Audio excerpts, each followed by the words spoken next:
Welcome to Emily Reed's 50 Shades Darker, Chapter 2. He's taken her into an intimate restaurant. Apparently the walls of the restaurant are the same colour as the dungeon. That's conducive for digestion. Christian tells the waiter that they don't have long and then orders for both of them. He orders her a steak and she says, "And what if I don't like steak?" "Don't start, Anastasia. I'm not a child, Christian." "Well, stop acting like one." Oh. Anna now just refers to him as 50 with a capital F. I frown at 50.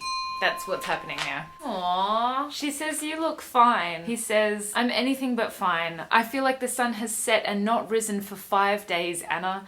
I'm in perpetual night here." And her italics are thinking, oh my, like me. You're both really upset. You broke up. He says, "You said you'd never leave and then you left." She's like, "When did I say that?" "In your sleep." I don't think you can hold someone to something that they say in their sleep. "You said you loved me," he whispers. "Is that now in the past tense?" "No, Christian, it's not." La la la la la la la la. He's happy that she loves him. The waiter comes and her italics are thinking, holy hell!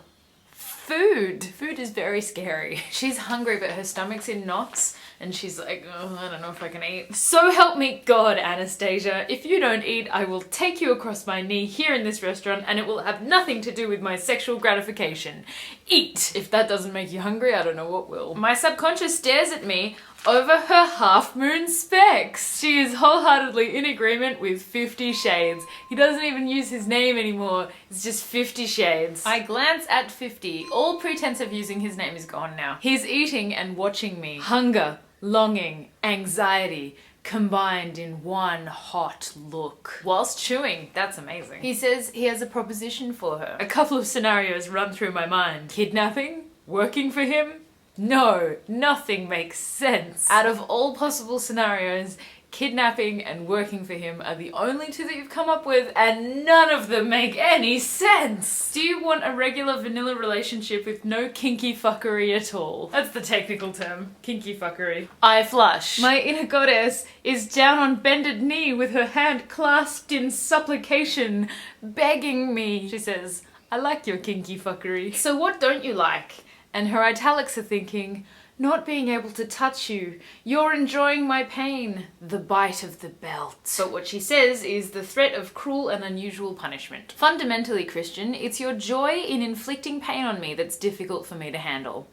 That makes total sense. He says, "Let's do the vanilla thing, and then maybe when you trust me a bit more and can communicate, we can try some more of my stuff." He wants the light, but can I ask him to do this for me?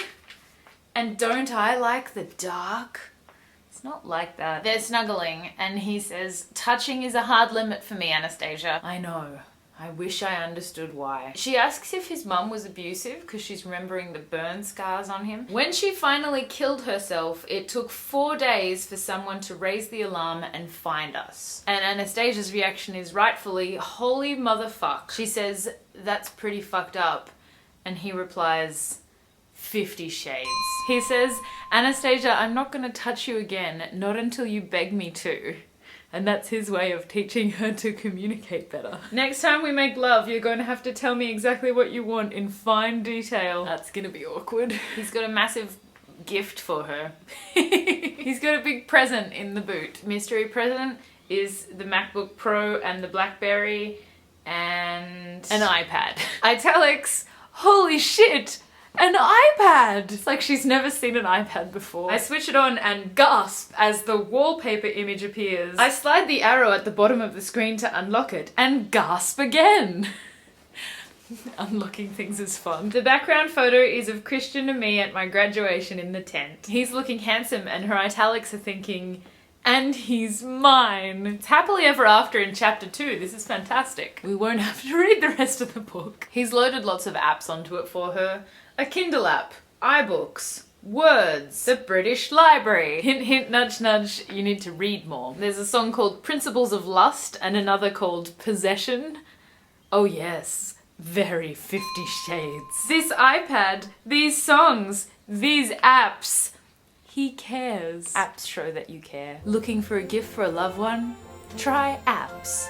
apps show you care. She's listening to Coldplay. She's listening to the lyrics of The Scientist.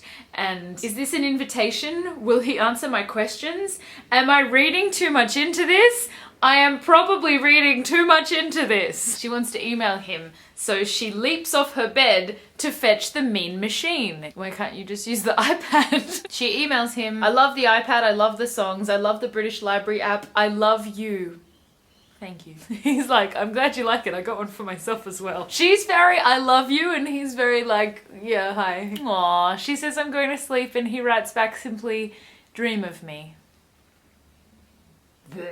She's still got the deflated helicopter balloon and now she's hugging it. She's a weirdo. Jose Gonzalez, different Jose, starts to sing a soothing melody with a hypnotic guitar riff, and I drift slowly into sleep, and they all lived happily ever after. The end. End of chapter 2. What happened in chapter 2? Well, they had dinner and they made up and now they're back together. And there was no sex and only a little bit of crying, but it was happy crying. Everything is resolved. They cannot possibly fill another book. That is all. Goodbye.